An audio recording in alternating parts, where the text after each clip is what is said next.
Assalamualaikum warahmatullahi wabarakatuh. Salam kebajikan untuk kita semua. Om Swastiastu, Namo Buddhaya, salam kebajikan. Halo teman-teman semua, perkenalkan nama saya Joko Purnomo, asal UPB JJUT Jakarta, dengan NIM 0559661955, Program Studi Sistem Informasi. Hari ini, mari kita sejenak menengok ke belakang, bukan untuk hidup di masa lalu, namun untuk mengambil pembelajaran berharga dari sejarah lahirnya Pancasila. Sebuah sejarah yang lahir dari perjuangan, perdebatan, dan komitmen para pendiri bangsa untuk menyatukan Indonesia dari berbagai macam latar satu dasar negara. Topik kita hari ini yaitu proses lahirnya Pancasila, PPUPKI, Piagam Jakarta, dan juga PPKI. Semua bermula pada tanggal 29 April 1945, yang dimana tugasnya untuk merancang dasar negara dan konstitusi untuk Indonesia merdeka. Dalam sidang-sidang BPUPKI, para tokoh hadir dari berbagai latar belakang, seperti Insinyur Soekarno, Muhammad Yamin, Supomo, dan tokoh lainnya menyampaikan gagasan terbaiknya. Puncaknya, tepat pada 1 Juni 1945, Bung Karno menyampaikan pidato monumental yang kita kenal sebagai lahirnya Pancasila. Ia mengusulkan 5 prinsip dasar, yang dimana kita kenal sebagai kebangsaan, internasionalisme atau peri kemanusiaan, mufakat atau demokrasi, kesejahteraan sosial, dan ketuhanan. Itulah cikal bakal Pancasila, bukan milik untuk satu golongan, tetapi lahir dari semangat persatuan. Lalu, pada tanggal 22 Juni 1945, dibentuklah 9 panitia. Mereka merumuskan naskah-naskah pembukaan konstitusi yang kita kenal sebagai Piagam Jakarta. Di dalamnya tercantum sila pertama dengan ketuhanan, dengan mewajibkan menjalankan syariat Islam bagi pemeluk-pemeluknya. Sebuah bentuk semangat, kompromi, dan penghargaan terhadap aspirasi berbagai kelompok pada masa itu. Namun, perjalanan belum selesai di situ saja.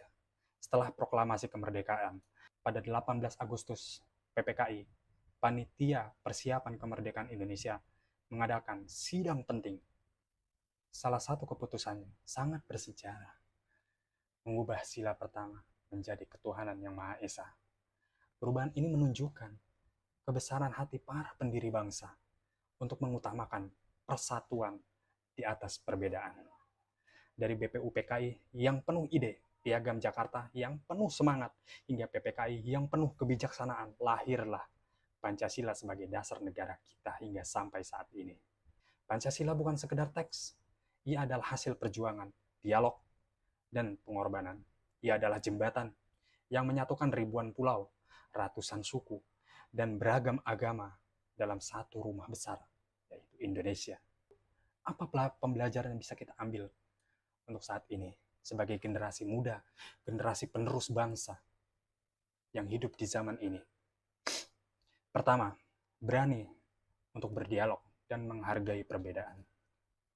Seperti para pendiri bangsa, kita juga harus mau mendengar dan bekerja sama. Kedua, mengutamakan persatuan. Perbedaan bukan alasan untuk terpecah, tapi kekuatan kita untuk tetap bersatu di atas perbedaan. Ketiga, Pancasila menjadikan kita sebagai kompas dalam setiap pilihan, tindakan, dan cita-cita kita semua.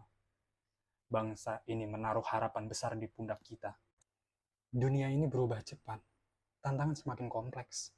Tapi, jika kita tetap percaya dan berpegang teguh pada nilai-nilai Pancasila, kita beriman, kita berperi kemanusiaan, bersatu, bermusyawarah, berkeadilan sosial, maka kita bisa menjadi generasi yang bukan hanya sekedar cerdas, tetapi juga berkarakter. Mari kita jaga nilai-nilai Pancasila. Bukan hanya sekedar dihafal, tetapi juga dihidupi dalam nilai-nilai keseharian, kehidupan kita sehari-hari. Karena masa depan Indonesia ada di tangan kita. Dan bersama Pancasila, kita bisa. Untuk Indonesia, kita pasti bisa. Terima kasih. Wassalamualaikum warahmatullahi wabarakatuh.